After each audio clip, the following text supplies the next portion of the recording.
So it's been a few days since Nintendo revealed the trailer for its new console, the Nintendo Switch, and a lot of people are hyped about this new Nintendo console, myself included. However, there are a few things to be concerned with in terms of the launch and the specs of the new Nintendo Switch. If you recall, the Nintendo Wii U's trailer was a very successful trailer. A lot of people were excited about the Wii U, but it turned out to be Nintendo's worst selling console. The same could happen here. So today I'm just going to talk about a few things that I have that could kill Nintendo's new console if they're not careful. So the first concern I have is with performance. Now, it's rumored that Nvidia will be working with Nintendo to build a custom Nvidia Tegra chip. So the concern with performance is it as strong as the base PS4 or Xbox One? It needs to be as strong as the PS4, Xbox One, because if it can't be as strong as the base PS4 or Xbox One, it just won't sell well. I mean, people want a strong console. People don't want a console that is weaker than what they have currently.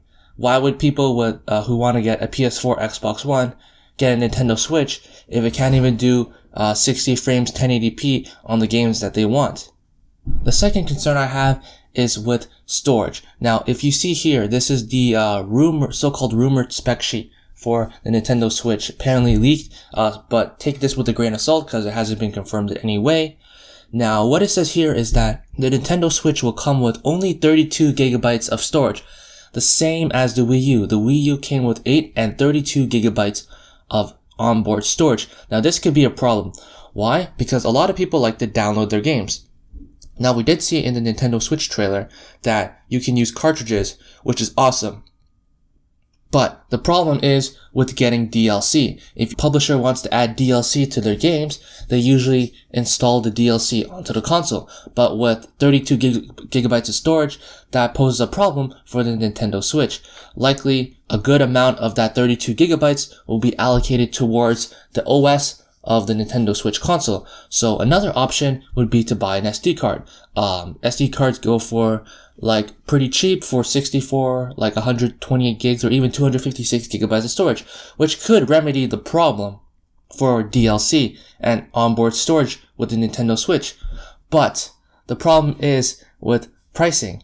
So if you buy a Nintendo Switch and you need to buy a 256 gigabyte SD card, that will turn out to be more expensive than just buying a PS4 or Xbox One. So people may be deterred from buying a Nintendo Switch because of the lack of storage, and you need to buy an SD card along with it. So that could be a problem for Nintendo if they don't know how to handle DLC for future games. Now, the third thing, carrying on from the second point, the third thing I'm concerned with is battery life. So if you see in the trailer, they really emphasize the portable aspect of the console with the tablet.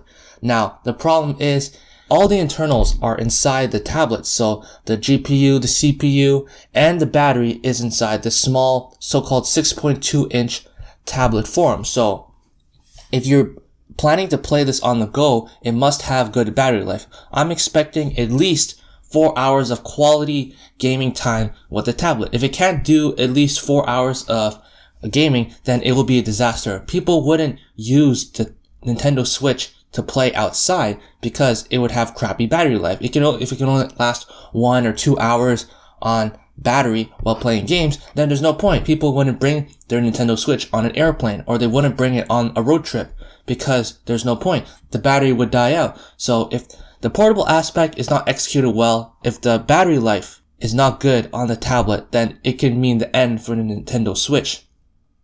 Now, next is third-party support, which ties into performance. Now, it needs the performance to get third-party support. If it doesn't have the appropriate performance, if it doesn't match the Xbox One and PS4, it won't get the third-party support. Now, what killed the Wii U last time was third-party support. It couldn't get EA or Bethesda or Activision to get all these third-party developers to get their games on the Wii U because it was too weak. And also, Nintendo wasn't very keen on having third-party support in the first place. Sorry, they did. They did show in the Wii U reveal that they would have all these third-party support, but they never delivered. Nintendo needs to be knocking on all these third-party doors, begging them to have their game on the Switch because publishers are wary of Nintendo now. since it's been 2 generations since Nintendo has gone the first party route and ignoring third party. So even if the performance is up to snuff, Nintendo needs to show third party developers that they're willing, they need to negotiate them, they need to make a deal that they can sell their third party games on the Nintendo Switch, and it wouldn't be a waste of money for them. Maybe bundle in a third party game and a first party game with the Nintendo Switch. That would be awesome. That would show third party developers that Nintendo Switch is worth putting your game on, and hopefully that will make the Nintendo Switch succeed. If it doesn't have third-party support, then it will fail just like the Wii U. Now, the last concern I have is with pricing. So, a lot of analysts, business analysts, are saying that the Nintendo Switch be priced no more than $299 US, and I agree. I live in Canada myself, and I wouldn't pay more than $399 for a Nintendo Switch. Now, there's supposed to be 2 versions of the console. There should be a bare bones version and a bundled version. I assume with the bundled version, you get the Joy-Con grip controller and the Nintendo Switch Pro controller, while the bare bones, you just get the tablet with the Joy-Con grips and Joy-Con grip controller. And maybe the bundle should include like a game as well. But the bottom line is that the bundled version should cost no more than $299 US dollars, because that's what the PS4 and Xbox One are priced at in the US. Nintendo shouldn't be overly confident with their new system. They have lost the respect and trust from a lot of hardcore gamers, and that is what they're targeting with in this demographic, hardcore gamers, because in the trailer you see only adults, so they're definitely targeting towards adults, hardcore gamers for this new Nintendo Switch console. And a reasonable person would not pay for a Nintendo Switch that is $349 or $399 US, that more than the PS4 and Xbox One, if it doesn't even have the right performance or the right specs to match with the PS4 or Xbox One, and it doesn't have the third-party games.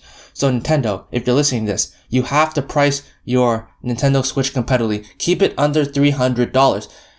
Even if you could price it even lower, maybe $199 for the bare bones version and $249 for the bundled version, that would be awesome. You would sell the Nintendo Switch like hotcakes. I did read in a report that Nintendo did not want to sell their console at a loss, which could mean a higher price point. But Nintendo, you need to sell this console no more than $300, alright? Because this is your last chance to prove yourself to third-party developers and to the hardcore gaming audience that you have a place in the gaming industry, that it's not just Sony and Microsoft, that you can go in as well and have the third-party support, have the good specs, have the good performance, and be competitively priced as well. So yeah, that's all I had to say about this. Those are just my concerns about the Nintendo Switch. Obviously, I'm still super excited about the console, but Nintendo has failed us before with the Wii and Wii U, with the specs and the third party in general, and the marketing as well. So hopefully, Nintendo Switch can do its marketing well. So yeah, thanks for watching. If you enjoyed the video, make sure to give it a like. Also, make sure to subscribe for new Nintendo content. I'll see you guys next time. Peace.